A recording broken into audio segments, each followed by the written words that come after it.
New Year and welcome to Cityline. It is great to be in your home from my kitchen. Hey, we have a great hour ahead of us. Later on, we'll be talking with Noel Karan from Tacoma Opera, and he'll be here talking about some of the reflections that he has from 2020 and things that we can look forward to in 2021. And then, of course, Tacoma Public Library, Marisa Buss will be here to talk about, it's that time again. Tacoma Reads is back, but this time we have 3 books that we hope we can entice you to check out. PARC will be here, and PARC stands for Public Art Reaching Community. That is a wonderful partnership between the City of Tacoma and Metro Parks Tacoma. Humane Society of Tacoma and Pierce County will be here with their Pet of the Week. And then with me right now, I have 2 wonderful individuals who are here to talk about the Dr. Martin Luther King Jr. celebration. So please join me in welcoming Kella Drully. You are with the City of Tacoma, with the City Events and Recognition, and you are the community liaison for that. Welcome, Kella, and Happy New Year, my dear. Thank you. Happy New Year to you and everyone out there. Thank you, my dear. And of course, Chris McNabb, you are the co-chair of the City Events and Recognitions Committee. Welcome, Chris, to Cityline. Thanks for having me, Amanda.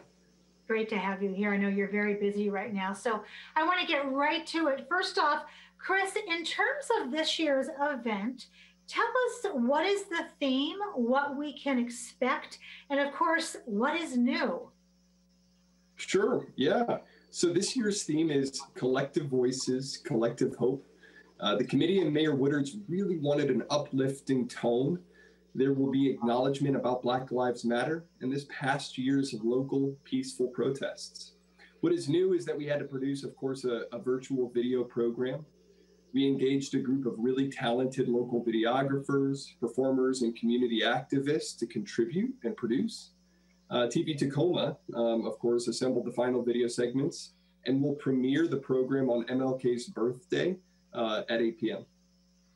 Wow, you know, you've said that so seamlessly, but to hear that there were videographers, and I know about a lot of the moving pieces that happen with this, and that's when we can, actually be in the dome and watch it. I can imagine this was a huge undertaking to pull this off virtually, Chris.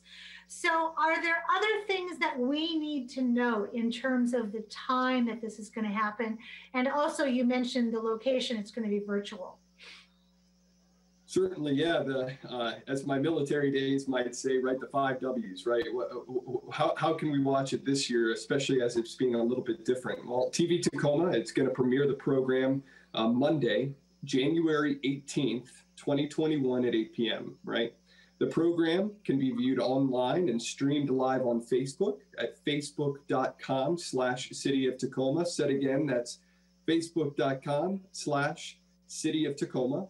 It will also be played on TV Tacoma, which is carried on both the Click via Rainier Net Connect and, of course, Comcast cable systems. The event will continue to be televised throughout January on those cable networks. Oh, I love how detailed you are. You are the right person on this committee. So, Kalla, every year there are different people who make up this event. So give us an idea about some of the event participants we can look forward to. Of course. We're going to include a tribute to Harold Moss, who passed away this year, and that will be presented by one of our community members.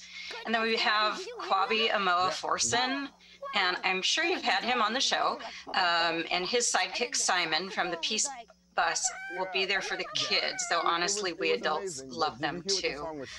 John Push Gaines is our keynote speaker. His message of peace, persistence, and community is truly inspiring. And there are also some surprise guests who call Tacoma home, who were born and raised here. I love that. I love how you left us with a little cliffhanger there about some of those guests that call Tacoma home. This celebration always has the prestigious Community Service Award, Kala. So can you tell us who will receive that this year? Absolutely.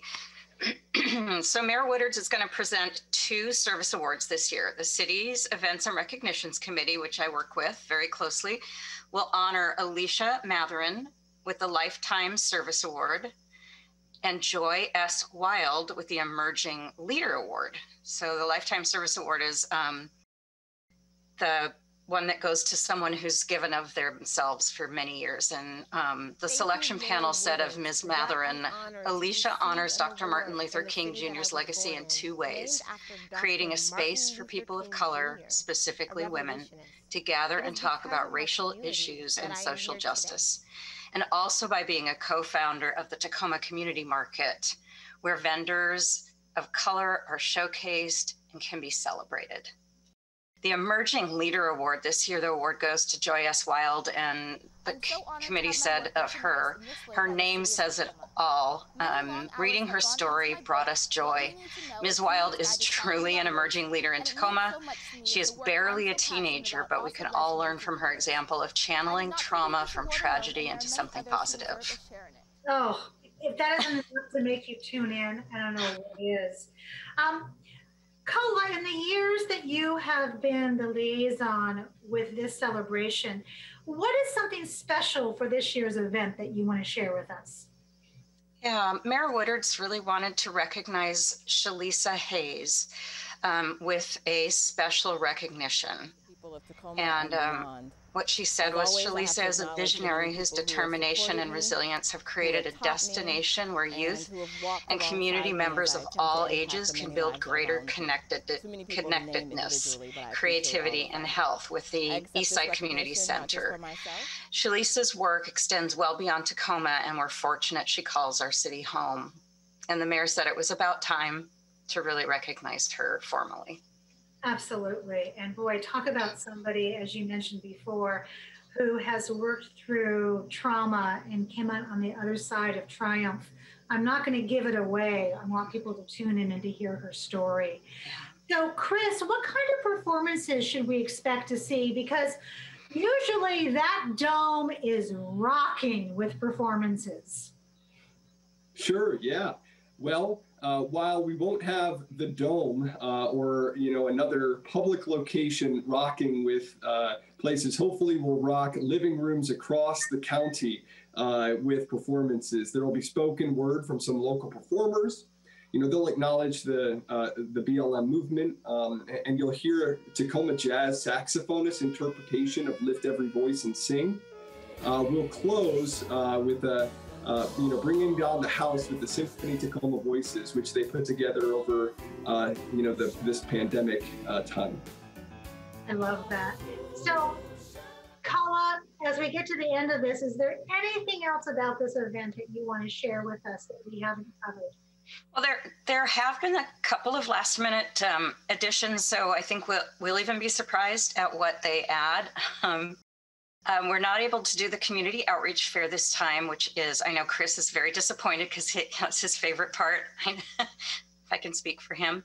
And we'd love to hold a virtual fair sometime during the year that allows past participants to offer the same kind of information, because it's a really popular part of the MLK event that I think people will miss this year. Yeah, I would agree that the resource fair, walking around, you get a snapshot of the greatness of your community on the stage, and then the resource fair is the foundation of why it is so great. So we'll put that in the hopper for next year when we can all gather together.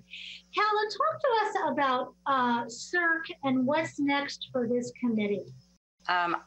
I am happy to. We are very excited to have 5 new committee members who've already fired us up with great ideas for the future of the committee and the good work it's doing to expand that. Look forward to a couple of new events, maybe some social media takeovers to help celebrate and promote community events, and more to be announced. And we will be recruiting for 2 new members very soon. You can find out more at the city's Serve Tacoma webpage. So that's what's in the future. I love that. So Chris, coming up here, and it's not coming up as easy as I say it, because knowing this committee, you've been working on this for a while. But from us on the outside looking in, the City of Destiny Awards is coming up. So what can you share with us? Certainly. With the City Events and Recognition Committee meeting, we implore citizens of Tacoma to just to know and that there's a deadline for nominations for the City of Destiny Awards in February. The deadline is February 8th. And so don't hesitate to send them in. You can find the link and more information about what is entailed with that city, what we're looking for at the cityoftacoma.org/City of Destiny.